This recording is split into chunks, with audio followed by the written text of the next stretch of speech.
గడియల పాలన పట్టుకొస్తారా మళ్ళీ మీరు? తిరిగి దొర మీ కాలు మొక్తాను దొర అని చెప్పాలా? మళ్ళీ అలాంటి పాలన పట్టుకొస్తారా మీరు? ఒక్కసారి ఇక్కడ ఆంధ్ర పవన్ కళ్యాణ్ ఇవన్నీ జనసేనని కాదు, ఒకసారి భయపెట్టడం నాలాంటి భయపెడితే, నాలాంటి తోటలోకి వస్తే ప్రతి ఒక్కరి ఇంటి లోపలికి దూరుతారు. ఇది అందుకు ఆపుతున్నా నేను, అందుకు ఆపుతున్నా. నా మీద దాడి చేస్తే నాకు భయాలు లేవు, కానీ పవన్ కళ్యాణ్ అనేవాడిని చూపించి ఇదే రాజశేఖర రెడ్డి గారు, ఇదే రాజశేఖర్ ఇలాగే రెచ్చగొట్టారు. నేను పాలిటిక్స్కి వచ్చేవాడిని కాదు. నేను ఇదే వైఎస్ రాజశేఖర రెడ్డి గారు 2005లోనో 2006లోనో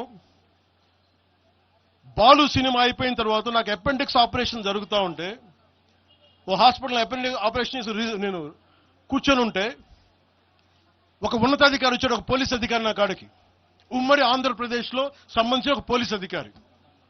అప్పుడు చెప్పాడు, మీరు పాలిటిక్స్కి వస్తారా? అంటే నేను ఎందుకు వస్తాను సార్ అన్న. మీ అన్నగారు వస్తారంటే లేదు సార్ నాకు తెలియదు అన్న. లేదు మీ మీద బద్నాం చేయడానికి ప్రయత్నం చేస్తున్నారు, మిమ్మల్ని మీ మీద ఏమో అటాక్లు చేస్తారు. ఏం అటాక్ చేస్తాను? మీ మీద కేసులు పెడతారు, దేనికన్నా? ఒకవేళ మీరు రాజకీయాల్లోకి వస్తారేమో. అప్పుడు దాకా నేను నిర్ణయించు, నేను నమ్మలేదు. నేను అందరిలాగే సగటు మన మల్లికార్జున్ లాగా, చుంచుపెంటలో మల్లికార్జున నేను అమాయకుని నమ్మా అలాంటి ఎందుకు చేస్తారని. కానీ 2 సంవత్సరాల తర్వాత చాలా పకడ్బందీగా ఆ అధికారి ఏం చెప్పాడు అదే చేశారు. ఈరోజు బెదిరించే వాళ్ళకి చెప్తా ఉన్నా, రాజశేఖర రెడ్డి గారి బతుకున్నప్పుడు తెరవని గొంతంతా, లెగవని గొంతంతా ఇప్పుడు లెగుస్తా ఉంది. చెప్తున్నా, ఆ రోజు నేను గొంతు లేపని గుర్తుపెట్టుకోండి. చంపేస్తాం, రోడ్ల మీదకి వస్తే బెదిరిస్తాం అని చెప్పే నాయకుడు ఉన్నప్పుడు ఎదుర్కొన్నాం మేము. తుపాకీ ఇచ్చి వదిలేనంటే ప్రాణాలను వదిలేసి వచ్చాను రాజకీయాలు, గుర్తుపెట్టుకోండి. భయపడి కాదు. ఈ రోజున అదే చాలా మంది కాంగ్రెస్ తెలంగాణ నాయకులు ఉన్నారు, రాజశేఖర రెడ్డి గారు ఉంటే తెలంగాణ వచ్చేది కాదని.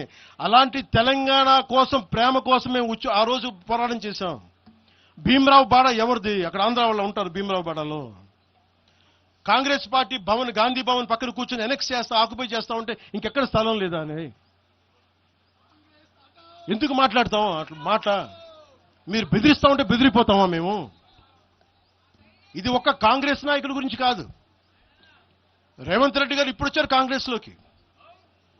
ఇదే రేవంత్ రెడ్డి గారిని అఖిలపక్ష సమావేశానికి ఆయన పిలవలా. రేవంత్ రెడ్డి గారిని ఆయన టీడీపీ నాయకుడు అని చెప్పి ఆ రోజున, అది మాకు తెలుసు. మరి ఆ రోజు కూర్చోబెట్టి ఆయన కూడా ఉన్నారు ఆ రోజున.